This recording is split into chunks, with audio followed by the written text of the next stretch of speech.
नमस्कार, स्वागतम, सुस्वागतम। पाटिल परिवार यहाँ उपस्थित सभी गणेश भक्तों का हार्दिक स्वागत करते हैं। पाटिल परिवार गणेश उत्सव के माध्यम से इस समाज में हुई कई घटनाओं को यहाँ चलचित्र के माध्यम से पेश करते आए हैं। इस साल भी एक ऐसे ही गंभीर विषय को आपके सामने हम प्रस्तुत कर रहे हैं। मैं समय हूं, मेरा ये काल चक्र निरंतर चलता रहता है। मैं सृष्टि का आदि हूं और अंत भी मैं ही हूं। ब्रह्मांड में 4 युगों से मैं ही चलता आ रहा हूं। कृतयुग यानी सत्ययुग, त्रेता युग, द्वापर युग और कली युग। मेरे आगे कोई नहीं जा सकता। इस काल चक्र में जब जब धरती पर अधर्म ने उभरने की कोशिश की है, तब तब धर्म का पक्ष संभालने भगवान के कई अवतार इस धरा पर जन्म ले चुके हैं। जिसकी शुरुआत हुई सत्ययुग में असुर राजा हिरण्यकशिपु और उनके पुत्र प्रहलाद से। ओम नमो नारायणाय, ओम नमो नारायणाय, ओम नमो नारायणाय। प्रहलाद, तू बार बार उस विष्णु का नाम क्यों ले रहा है? क्या तू नहीं जानता इस संसार में मैं ही भगवान हूँ, क्योंकि मैं अमर हूँ।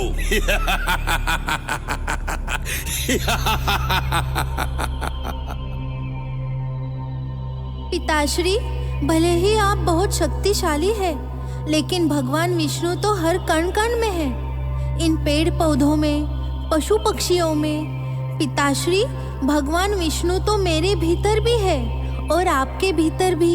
अच्छा है। तो क्या तुम्हारा वो भगवान विष्णु इस खंबे में भी है? हाँ पिताश्री, ये सृष्टि उन्हीं की बनाई है, तो वो इस खंबे में भी है। तो चलो देखते हैं। ओम नमो नारायणाय, ओम नमो नारायणाय।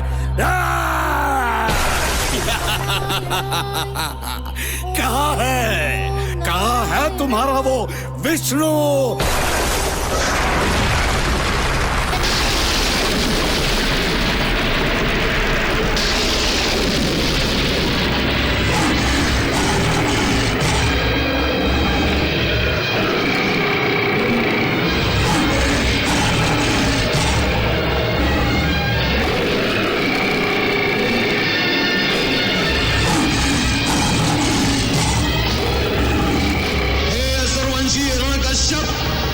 तुझे ब्रह्मा का वरदान था कि तू किसी ब्रह्मा की सृष्टि से नहीं मरेगा। तो भगवान नरसिंह ब्रह्मा की सृष्टि में नहीं है। ये न नर है, न पशु, न सुर है, न दैत्य। इस समय न दिन है न रात, संध्या वेला है। तुझे अस्त्र से मारा जा रहा है, न शस्त्र से। तुझे नरसिंह भगवान अपने नखों से मार रहे हैं।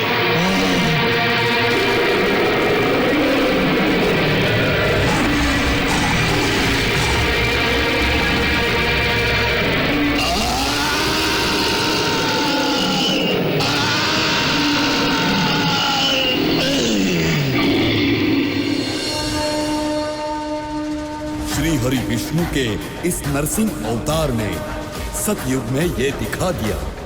जब जब धरती पर अधर्म बढ़ा, तब तब भगवान ने अलग अलग अवतार लेकर अधर्म को मात देकर धर्म की रक्षा की और जीत दिलाई। और फिर एक युग ऐसा आया जब अधर्म ने क्रौर्य की परिसीमा पार कर ली। जब मुगलिया सल्तनत पूरे हिंदुस्तान पर अपनी हुकूमत करने के लिए हर तरीके से जुल्म उठा रहे थे, और उन जुल्मों का पहाड़ था अफजल खान। जिसने हिंदू देवी देवताओं के मंदिर नष्ट किए, लोगों पर अत्याचार किए, वो इंसान नहीं बल्कि एक हैवान से भी बदतर था। लेकिन मुगलिया सल्तनत के उस पहाड़ को रोकने के लिए हिंदवी स्वराज के संस्थापक छत्रपति शिवाजी महाराज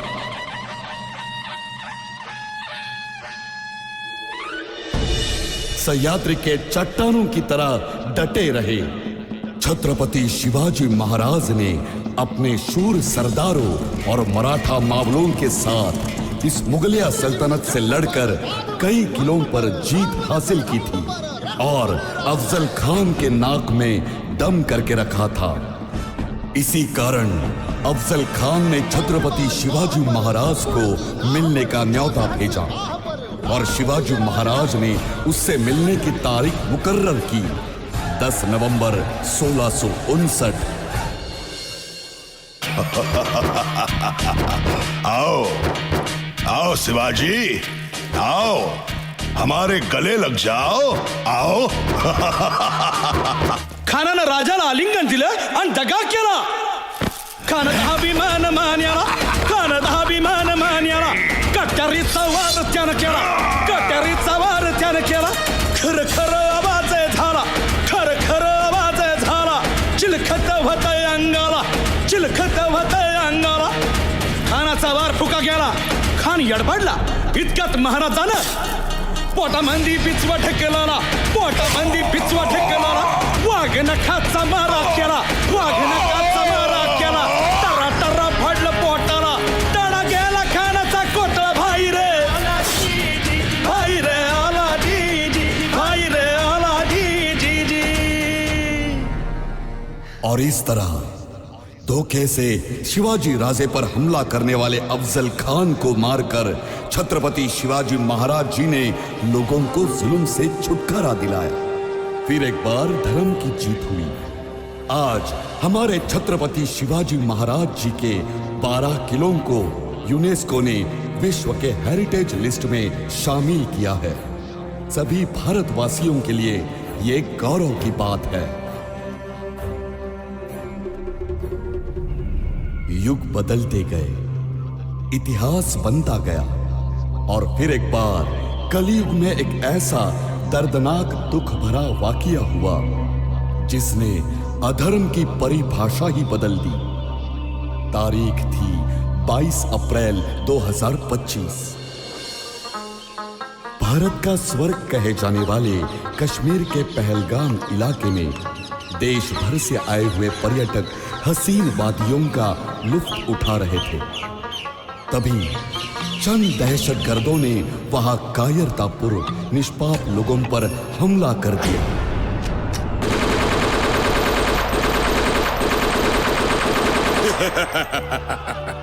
बोलो, जल्दी बोलो, कौन से मजहब के हो तुम?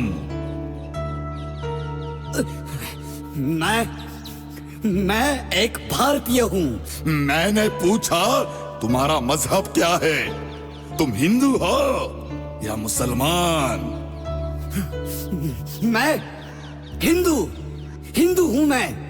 बोलो क्या करोगे तुम?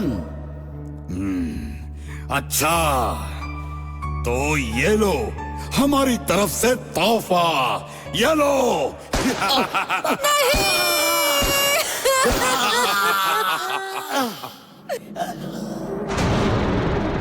ये क्या कर दिया तुमने? क्या बिगाड़ा था हमने तुम्हारा? मजहब के नाम पर और कितना खून खराबा करोगे? क्या कर दिया तुमने? अब मैं जिंदा रह के क्या करूंगी? मार दो, मुझे भी मार दो। मैं भी हिंदू हूँ, मुझे भी मार दो।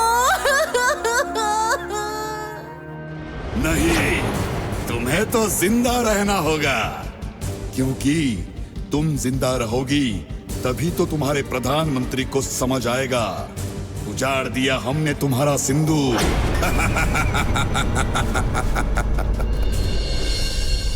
दहशतगर्दों के इस आतंकी हमले ने पूरे देश को झंझोड़ कर रख दिया।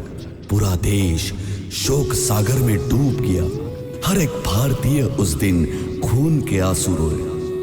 ओ रांझना वे, तेरी सांसों पे थोड़ा सा वतन का भी हक था। ना देख मुझे यूं मुड़ मुड़ के, तेरा मेरा साथ यही तक था।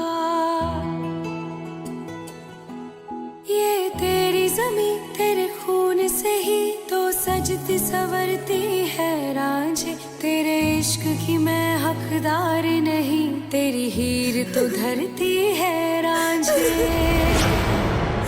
मेरी तरह कितनी महिलाओं के माथे के सिंदूर को उछाड़ दिया उन हैवानों ने। निष्प्राण हो गया मेरा सिंदूर। इस आतंकी हमले का जवाब नहीं देंगे? हे भारत माता, इस सिंदूर की लाज रखो। न्याय करो, न्याय करो। इस आतंकी हमले में किसी ने अपने माँ बाप तो किसी ने अपने दोस्त खोए, तो कहीं पर नई नवेली शादी करके आई हुई भारत माता की बेटी ने अपने सिंदूर को खो दिया। देश भर में इस घटना को लेकर गुस्से की लहर उमड़ पड़ी और तभी हमारे प्रधानमंत्री सम्माननीय श्री नरेंद्र मोदी जी ने ले लिया एक फैसला, और वो था ऑपरेशन सिंदूर।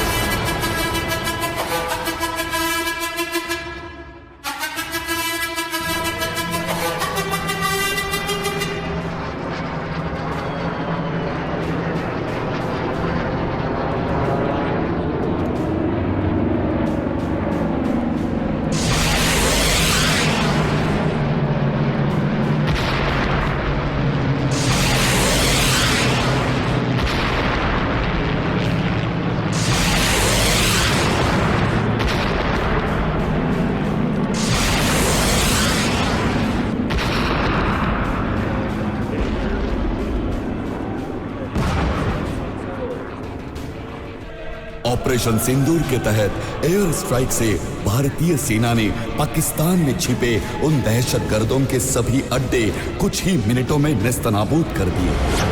और फिर एक बार हमारे भारत ने दिखा दिया कि ये नया इंडिया है, ये चुप नहीं बैठेगा। सही मायने में हमारी भारतीय सेना का हर एक जवान इस कलयुग में किसी अवतार से कम नहीं। आइए आज हम हमारे भारतीय सेना के उन सभी जवानों को सलाम करते हैं। ऐसे ही हर बार ईश्वर किसी रूप में अवतरित होंगे और धर्म की रक्षा करेंगे। यही है काल चक्र का नियम।